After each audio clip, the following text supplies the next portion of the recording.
السلام علیکم ورحمۃ اللہ وبرکاتہ۔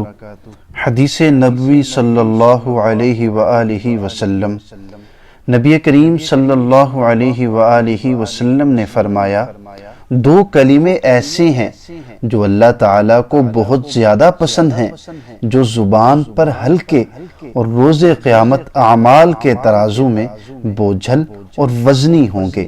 وہ کلمات مبارکہ یہ ہیں: سبحان اللہ وبحمدہ، سبحان اللہ العظیم۔ ایک مرتبہ دوبارہ سن لیں، سبحان اللہ وبحمدہ، سبحان اللہ العظیم۔ ان کلمات کو روزانہ 100 مرتبہ پڑھنے کا اہتمام کیجیے، انشاءاللہ رزق میں خوب برکت اور فراوانی نصیب ہوگی۔ جزاکم اللہ خیرا۔